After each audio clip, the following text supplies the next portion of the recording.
Do you want to try yoga, but you're a little intimidated about going into a big class, or maybe just worried you're going to hurt yourself? You're not alone. Hi, I'm Carolyn. And I'm Shane. Welcome to Inside the Asana, a guide to a safer, smarter yoga practice. Before we begin, we just want to recognize that yoga is a complex and ancient tradition. It encompasses philosophy, ethics, meditation, mantra, and so much more. Although this guide focuses on the physical practice, remember that yoga is so much more than what you see on the mat. Uttanasana and Pashchimottanasana are both forward folds. Uttanasana is a standing version and Pashchimottanasana is a seated version. Let's build them. Come join Carolyn in a basic forward fold. From this position, we are going to add the details that will turn this forward fold into Uttanasana. For starters, it's okay to have your feet together, but bringing them to about hips distance is going to add more stability to the pose. From there, start by bending the knees fairly deeply. We want to be able to rest the belly against the thighs. Once we've done that, lightly draw the navel in to help create some support for the low back.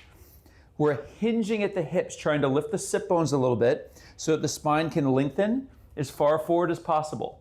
When there's no more space to move here, that's when we allow the upper back to round and the head to relax to create lots of length through the back of the body.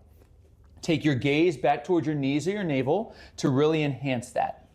From there, the hands can just rest on the ground wherever is comfortable.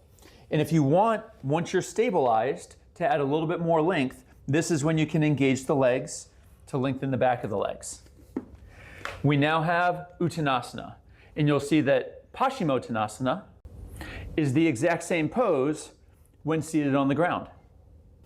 Now that we know what these poses look like on the outside, let's take a deep dive into what they look like on the inside. Uttanasana, the standing version, and Pashchimottanasana, the seated version, are forward folds.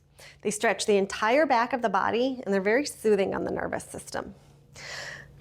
The back of our body is connected with one big sheet of fascia, or connective tissue. Fascia is everywhere in our body. It's around every fiber, every nerve, every muscle. But there's a really big sheet of it that starts at the very bottom of our feet. It continues up, connecting our calf muscles, which are the muscles that lift our heels and bend our knee a little bit. It goes up through our hamstrings, which bend our knee, and they also extend our leg at our hip. The sheet of fascia comes up over the glute muscles, and then it comes and it connects and it wraps over through our spinal erectors, muscles that keep us upright, and it goes the back of our neck and actually ends right around our forehead. So you can see in Uttanasana and Pashchimottanasana, you're stretching that entire chain. As far as active muscles, this is a pretty relaxed pose.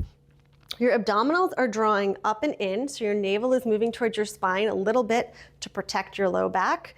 And if you really want to get a deeper stretch through the hamstrings, you're going to engage your quads to strengthen the legs a little bit more. As we wrap up, let's look at some modifications that we can make to these poses. First and foremost, bending the knees is always a simple way to take some of the pressure out of the hamstrings and allow more length into the low back. This works both standing and seated. For added support, you can add blocks to the pose. This is particularly helpful when your hands can't reach the ground because it will still give you the support that you need. Other arm positions can also be taken. You can wrap your hands behind your legs and clasp them. This will allow you to actually pull yourself deeper into the pose. If you're very supported through the belly, you could clasp opposite elbows. And now the weight of the arms is actually going to bring more traction into your spine, creating a different feel. And lastly, for arms, you could clasp your hands at your low back. You still need that strong support in the belly, but this allows for a greater shoulder opener. And again, it allows you to, the weight of the arms is help bringing your chest closer to your thighs, giving yourself a deeper stretch.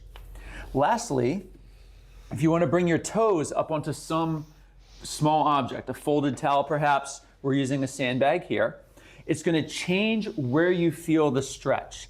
rather than a lot of people feel it up toward the glutes at the proximal attachment of the hamstrings. This will bring it down into the back of the knees because we've created greater length through the calves. And that's just something you can play with. Now for the seated version, in Pashchimottanasana, if you have trouble reaching your toes, you can always use a strap. Just placing the strap around the feet gives you that leverage to again help you bring yourself in. Just make sure that you are supporting through the core, lengthening the back before you start to round in.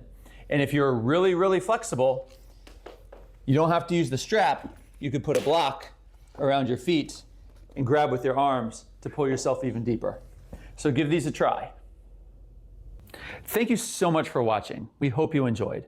If you want to catch more Inside the Asana videos, be sure to like and subscribe to our channel. Plus, if you want a quick reference guide to some of the most common asanas, check out the description below where you can find a link to our free PDF.